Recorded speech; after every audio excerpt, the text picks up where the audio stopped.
Hello student. हम हिंदी के पिछली परीक्षाओं में पूछे गए प्रश्नों की प्रैक्टिस करेंगे, जो आगामी परीक्षाओं के लिए भी अति महत्वपूर्ण है। हमारा पहला प्रश्न है, प्रत्येक शब्द का प्रयोग सदैव होता है। प्रत्येक शब्द का प्रयोग किस रूप में सदैव होता है? ऑप्शन दे रखे हैं, एक वचन में, बहुवचन में, ए और बी दोनों में, या इनमें से कोई नहीं। तो प्रत्येक शब्द का प्रयोग सदैव जो है, हमेशा जो है, एक वचन के रूप में किया जाता है। तो ऑप्शन ए हमारा सही है। अगला प्रश्न है, इनमें से कौन सा शब्द बहुवचन में ही प्रयोग किया जाता है? तो ऑप्शन दे रखे हैं, होठ, छत, प्राण, या ये सभी। तो बहुवचन में जिनका हमेशा प्रयोग किया जाता है, ये तीनों ही शब्दों का प्रयोग हमेशा बहुवचन के रूप में ही किया जाता है। तो इसका उचित ऑप्शन हमारा ऑप्शन डी, ये सभी। अगला प्रश्न है, इनमें से एक वचन बहुवचन का कौन सा युग्म सही नहीं है? तो युग्म पहचानना है जिसमें एक वचन और बहुवचन अनुचित रूप से है। घोड़ा, घोड़े सही है। आंसू, आंसू, गली, गलियों, चिड़िया, चिड़िया। इसका उचित ऑप्शन हमारा ऑप्शन बी है। आंसू जो है हमेशा ही बहुवचन में प्रयोग होता है, आंसू का बहुवचन नहीं बनता। तो अनुचित जो ऑप्शन है इसका ऑप्शन बी है। अगला प्रश्न है, निम्नलिखित में कौन सा युग्म सही है? तो सही युग्म को पहचानना है। प्राण, प्राणों, दर्शन, दर्शनों, मुनि, मुनियों, दाम, दामों। तो उसका सही युग्म कौन सा है? तो मुनि का बहुवचन मुनियों होता है। बाकी शेष, प्राण हमेशा बहुवचन में प्रयोग होता है, प्राण का भी बहुवचन नहीं बनता है, ना ही दर्शन का और ना ही दाम का। ये तीनों शब्द हमेशा बहुवचन के रूप में प्रयोग होते हैं, इनका बहुवचन नहीं बनता। अगला प्रश्न है, आपका बहुवचन होगा। तो आपका बहुवचन क्या होगा? हम होगा, आप लोग, बे, या इनमें से कोई नहीं। तो उचित ऑप्शन है आप लोग। आपका जो बहुवचन होगा वो आप लोग होगा। अगला प्रश्न है,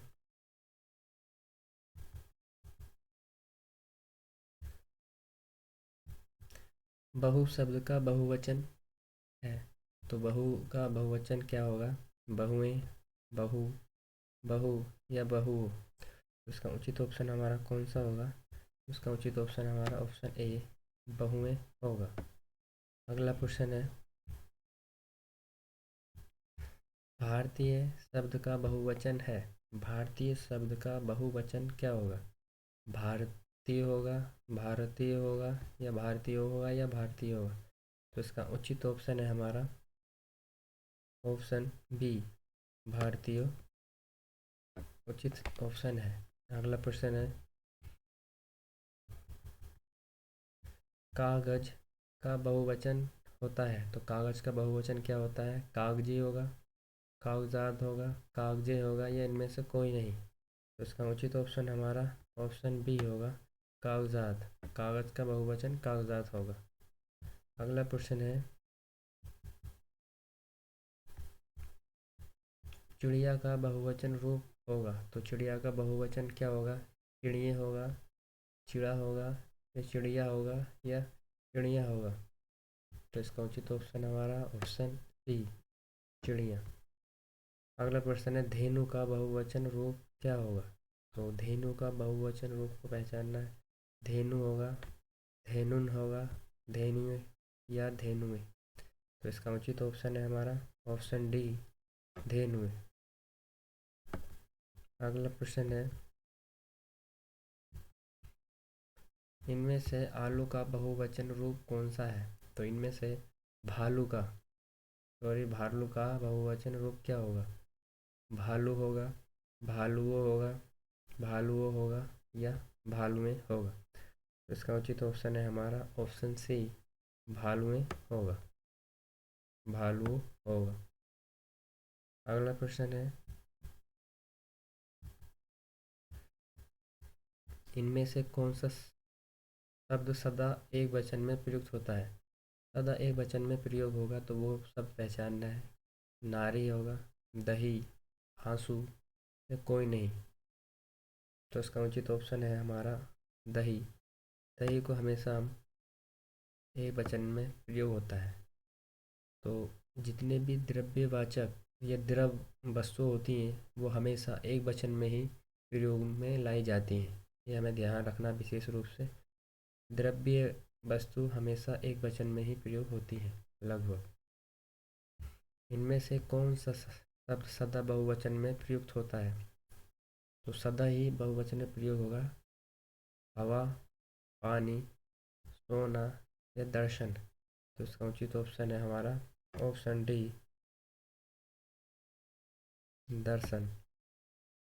अगला प्रश्न है हमारा,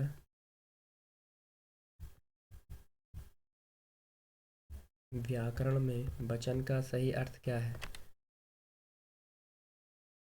तो व्याकरण में वचन का सही अर्थ क्या है? प्रतिज्ञा है, बोली, भाषा या संख्या। तो इसका उचित ऑप्शन हमारा ऑप्शन डी है, संख्या। वचन का सही अर्थ है एक वचन या बहुवचन। अगला प्रश्न है,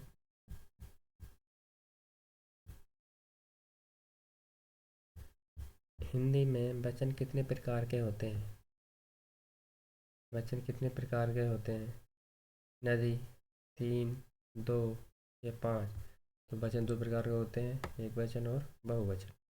अगला प्रश्न है, इनमें से कौन सा शब्द सदा एक वचन में प्रयुक्त होता है?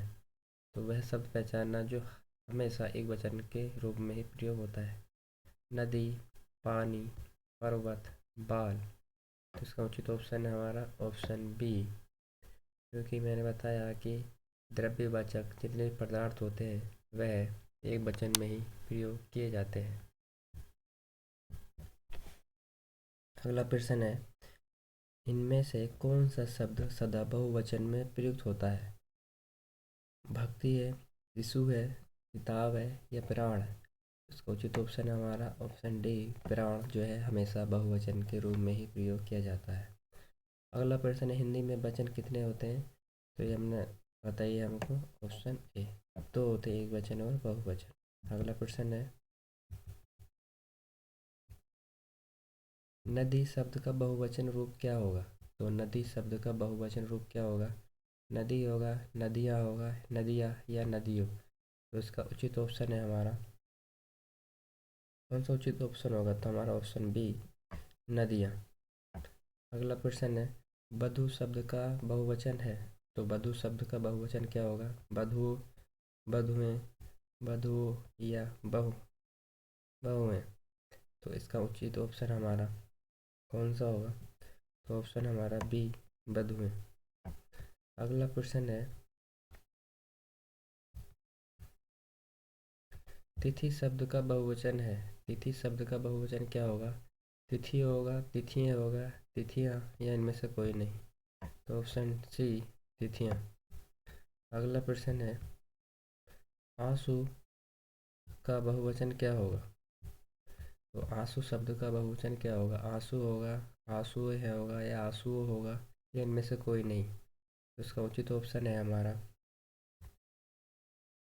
आंसू जो है हमेशा बहुवचन में प्रयोग किया जाता है। तो इसका उचित ऑप्शन है हमारा ऑप्शन ए। अगला प्रश्न है, कौन सा शब्द बहुवचन है? माता, प्राण, लड़का या किताब। तो प्राण भी हमेशा बहुवचन के रूप में प्रयोग किया जाता है। अगला प्रश्न है,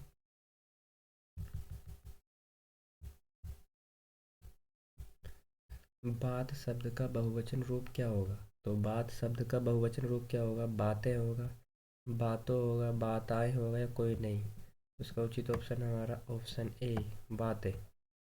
अगला प्रश्न है, नारी शब्द का बहुवचन रूप क्या होगा? तो नारी होगा, नारियों होगा या नारियां होगा या नारियों होगा। तो यहाँ पर कोई सा भी ऑप्शन उचित नहीं है। यहाँ पर छोटी की मात्रा लग के या होता तो उचित ऑप्शन होता, लेकिन इन चारों ऑप्शन के अनुसार हमारा ऑप्शन ये मान लेते हैं, लेकिन ये भी गलत है। यहाँ पर बड़ी की मात्रा के बजाय छोटी मात्रा का प्रयोग होगा, नारियां होगा। अगला प्रश्न है साधु शब्द का बहुवचन रूप क्या होगा? साधु होगा, साधुएं होगा, साधु होगा या कोई नहीं। तो इसका उचित ऑप्शन है हमारा ऑप्शन ए, साधु।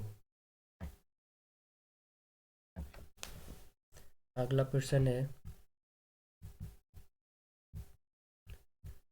साड़ी शब्द का बहुवचन रूप क्या होगा? साड़ी शब्द का बहुवचन रूप क्या होगा? साड़ियाँ होगा, साड़िए होगा, साड़ियों होगा या साड़ियाँ होगा। इसका उचित ऑप्शन हमारा ऑप्शन ए, साड़ियाँ। अगला प्रश्न है कौन सा शब्द सदा बहुवचन में प्रयोग होता है? प्राण होता है, शिशु होता है, भक्त या पुस्तक। तो इसका उचित ऑप्शन है हमारा प्राण। सूचना शब्द का बहुवचन रूप क्या होगा? सूचनाएं, सूचनाएं, सूचनाओं या कोई नहीं। तो इसका उचित ऑप्शन हमारा ऑप्शन बी, सूचनाएं होता है।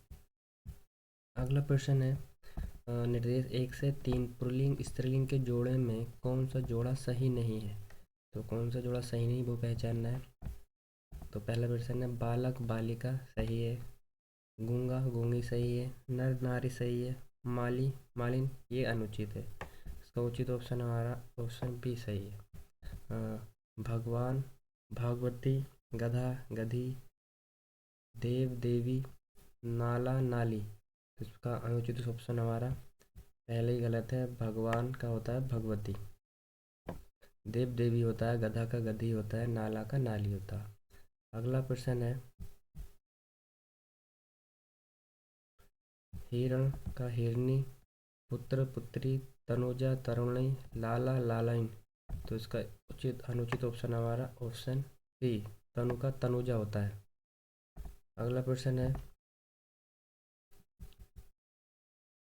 निम्नलिखित 4 से 6 प्रश्नों तक निम्नलिखित प्रश्नों में विकल्पों में पुल्लिंग शब्द का चयन कीजिए। तो हमें पुल्लिंग शब्द पहचानना है। सूची, पत्र, दावत, दवात, किताब या कुर्सी। तो इसमें पुल्लिंग शब्द कौन सा है? तो सूची पत्र ही हमारा पुल्लिंग शब्द है, किताब स्त्रीलिंग है, दवात भी स्त्रीलिंग है और वो कुर्सी भी। सरसों, मकई, सरस, मूंग इनमें कौन सा पुल्लिंग शब्द है? तो सरसों है, मकई है, मूंग है, ये सारस है। तो इसका उचित ऑप्शन है हमारा सारस। ये विकल्प स्त्रीलिंग में प्रयोग होते हैं। अगला प्रश्न है बर्फी, हठयोग, मलाई या साधना। तो इसका उचित ऑप्शन है हमारा ऑप्शन बी, हठयोग। अगला प्रश्न है निम्नलिखित प्रश्नों में कौन सा शब्द स्त्रीलिंग नहीं है? तो यहाँ पर भी पुल्लिंग शब्द पहचानना है। झुरमुट, अंत्येष्टि, इच्छा या उपासना। तो झुरमुट जो है, अंत्येष्टि, उपासना या इच्छा। तो इसका उचित ऑप्शन हमारा कौन सा है? तो ऑप्शन ए, झुरमुट पुल्लिंग शब्द है, शेष स्त्रीलिंग है। उलझन, एकता, डमरू, अनबन। तो उचित ऑप्शन हमारा डमरू पुल्लिंग है, शेष स्त्रीलिंग है। अगला प्रश्न है कवि शब्द का सही स्त्रीलिंग रूप क्या है? तो कवि का स्त्रीलिंग रूप क्या होगा? कवियत्री होगा, कवियत्री होगा, कविनी होगा या कवियत्री होगा। तो शुद्धवर्तनी हमारा ऑप्शन डी सही है, कवियत्री। अगला प्रश्न है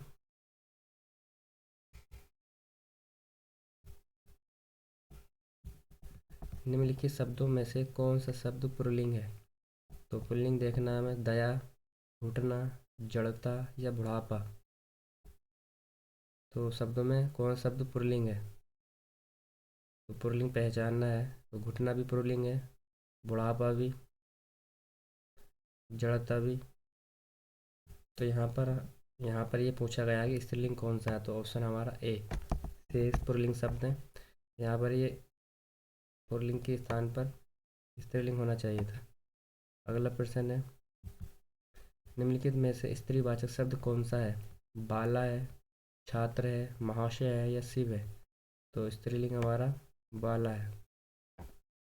बाला बालिका को कहते हैं। अगला प्रश्न है,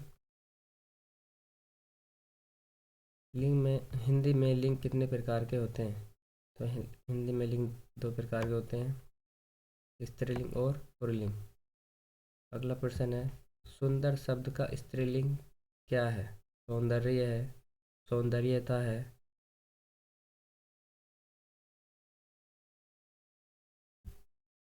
सुंदरी है या सौंदर्यकरण है? तो सुंदर का स्त्रीलिंग हमारा सुंदरी हो जाएगा। अगला प्रश्न है, निम्नलिखित शब्दों में स्त्रीलिंग शब्द का चयन कीजिए। तो स्त्रीलिंग शब्द को पहचानना है, अपराध, अध्याय, स्वदेश, स्थापना। तो यहाँ पर स्थापना स्त्रीलिंग है, शेष पुल्लिंग शब्द है। अगला प्रश्न है, निम्नलिखित में से कौन ऋण शब्द है? तो ऋण शब्द को पहचानना है, दया सागर है, पंकज है, विद्यालय है, ये जड़ है? तो ऋण शब्द जल है, पंकज योग ऋण शब्द है और योग शब्द विद्यालय है। अगला प्रश्न है, स्वतंत्र सत्ता धारण न करने वाले शब्द को क्या कहते हैं? तो स्वतंत्र सत्ता धारण न करने वाले शब्द को क्या कहते हैं? ऋण कहते हैं, योग ऋण कहते हैं या यौगिक कहते हैं? तो इसका उचित ऑप्शन है हमारा यौगिक। दो शब्दों के योग से जो बनता है शब्द उसे यौगिक शब्द कहते हैं। अगला प्रश्न है, जेठ शब्द का स्त्रीलिंग रूप क्या है? तो जेठ शब्द का स्त्रीलिंग रूप क्या है? जेठिन होगा, जेठराइन होगा, जेठ रानी होगा, ये जेठानी होगा? तो इसका उचित ऑप्शन हमारा ऑप्शन डी। अगला प्रश्न है, हलवाई का स्त्रीलिंग है? तो हलवाई का स्त्रीलिंग रूप पहचानना है, हलवाइन, हलवाइन या हलवाइन या हलवानी? तो इसका उचित ऑप्शन हमारा ऑप्शन बी हलवाइन होगा। अगला प्रश्न है, स्त्रीलिंग शब्द का चयन कीजिए। तो संविधान, संसद, संगठन, सिंदूर? तो इसका उचित ऑप्शन हमारा ऑप्शन बी हो जाएगा, संसद। अगला प्रश्न है, निम्न में कौन सा शब्द स्त्रीलिंग में ही प्रयुक्त होता है? तो स्त्रीलिंग में ही प्रयुक्त होता है, बुढ़ापा, हिमालय, बनावट या लड़कपन? तो इसका उचित ऑप्शन हमारा कौन सा है? तो बनावट इसका स्त्रीलिंग रूप है। बनाव, आहट या आवट जिन शब्दों के अंत में लगते हैं वो प्राय स्त्रीलिंग में ही प्रयोग किए जाते हैं। अगला प्रश्न है, याचक, याचक शब्द का लिंग बदलने पर जो शब्द बनेगा वह होगा याचक, याचिका, याची या याचिकी? तो इसका उचित ऑप्शन हमारा बी हो जाएगा, याचिका। अगला प्रश्न है, गीदड़ का स्त्रीलिंग क्या होगा? तो गीदड़ का स्त्रीलिंग क्या होगा? गीदड़नी, गीदड़नी, गीदड़ी या गिदड़िया? तो इसका उचित ऑप्शन हमारा ऑप्शन सी हो जाएगा, गीदड़ी। अगला प्रश्न है, स्त्रीलिंग शब्द का चयन कीजिए। तो स्त्रीलिंग को पहचानना है, शराब, सील, तक, शहद? तो यहाँ पर स्त्रीलिंग कौन सा है? तो शराब यहाँ पर स्त्रीलिंग है, शेष बाकी पुल्लिंग शब्द है। अगला प्रश्न है, लिंग की दृष्टि से दही क्या है? स्त्रीलिंग है, पुल्लिंग है, नपुंसकलिंग है या उपलिंग है? तो दही जो है एक पुल्लिंग शब्द है। अगला प्रश्न है, तो सोन नदी क्या है? स्त्रीलिंग है, पुल्लिंग है या ये दोनों है, ये इनमें से कोई नहीं? तो नदी, नदियाँ जो हैं प्राय स्त्रीलिंग में ही प्रयोग की जाती हैं। तो इसका उचित ऑप्शन हमारा ए हो जाएगा। अगला प्रश्न है, पदनाम होते हैं, पुल्लिंग होते हैं, स्त्रीलिंग होते हैं, ये दोनों या इनमें से कोई नहीं? तो इसका उचित ऑप्शन हमारा पदनाम जो है वो पुल्लिंग होते हैं प्राय। अगला प्रश्न है, मगरमच्छ का स्त्रीलिंग क्या होगा? तो मगरमच्छ का स्त्रीलिंग क्या होगा? मगरमच्छी होगा, मगरमच्छ भी होगा या मादा मगरमच्छ होगा या मगरमच्छानी होगा? तो इसका उचित ऑप्शन हमारा ऑप्शन ए मगरमच्छी होगा।